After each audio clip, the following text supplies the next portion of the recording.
In the comments, Keith, Rangers is he okay? Says, evening, really dogged win for us last night. That was a banana skin and would have been typical for us to drop points after Celtic's result. Roll deserves big credit.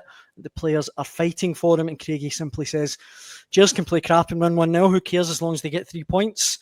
What Andy said there, Keith, I mean, if Rangers end up in a sort of title race in the new year, it'd be one of the most improbable title races ever. But they are only 3 points behind Celtic now. Yeah, like I keep saying it, I just don't see Rangers as genuine contenders this season. I'll be astonished if they go to Hearts and win that game. Astonished. They're poor. They're a poor side, and you know I know Danny Rowe's getting results, and good on him because that's first and foremost. You know, ask Wilfred Nosey right now. I think he would take results over performances just to stabilise the thing, and that's what Danny Rowe, his first objective would have been going into Rangers was stabilise it. He's stabilised it in terms of domestic results in the league. There's no doubt about that. But they're a bad watch. They're a really difficult watch. And even last night, Daniel, I have to tell you, I'm struggling. Remember what we were talking about with Nosey and what's the reason for the thinking? What's the kind of motivation behind decisions?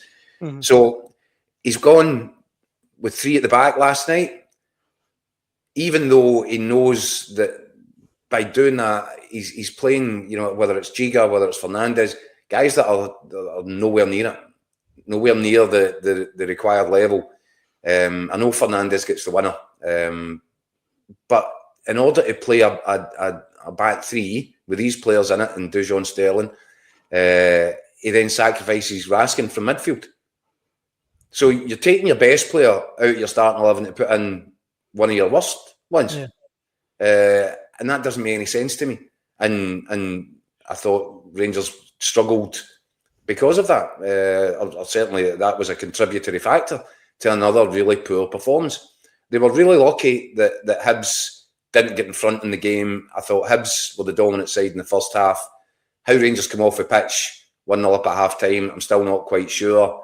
And it was a real turgid performance. Once again, Chermiti looks nowhere near it.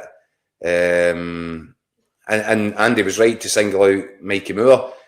But again, that if you were a Rangers fan looking at that should be terrifying you a little bit. The only one player in your team is a teenage kid, school kid that's basically on loan from Spurs, and he's not going to be here for the long haul. So where is this team going under Danny Rowe? Andy might be right. It might be about to stumble right into a title race. But I look at what Rangers are working with right now. I look at that starting 11. I look at the manager, and I think if I was Hearts, I'm rubbing my hands at the prospect of welcoming that team to Tynecastle right now. As I'm pretty sure Derek McInnes will be. This gives him another opportunity for another big statement win. And he's racking them up this season, isn't he? By the way, a wee bit of breaking news. Go for it.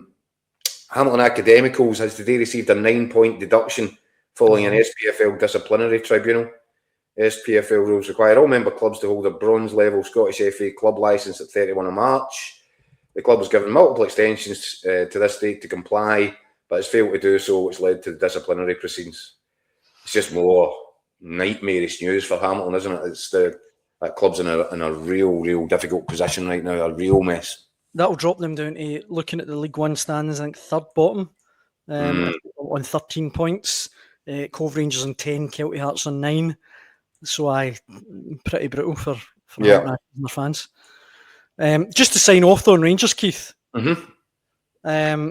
I've lost it now, but a couple of Hearts. There you go. McKenna it says Hearts are back scoring goals. Who is going to score 2 against Hearts? It's a home win for me.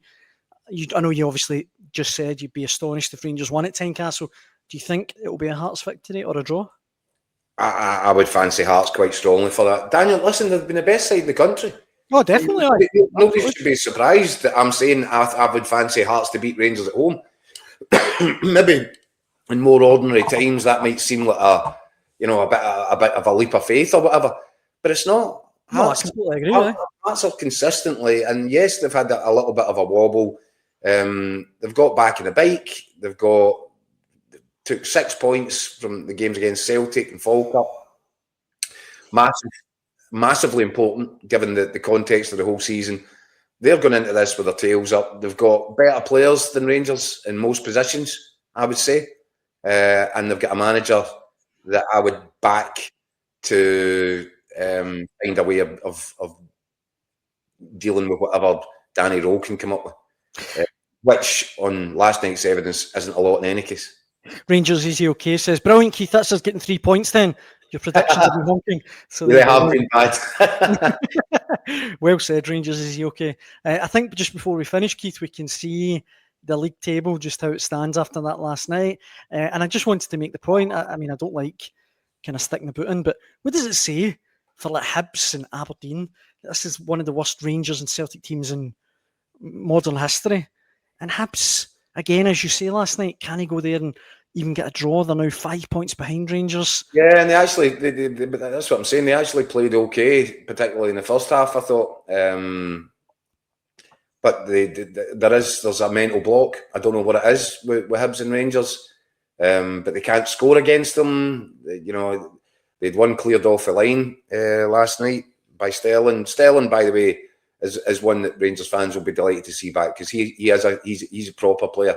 If his body doesn't let him down, if he can stay fit, he'll be a real addition to that team.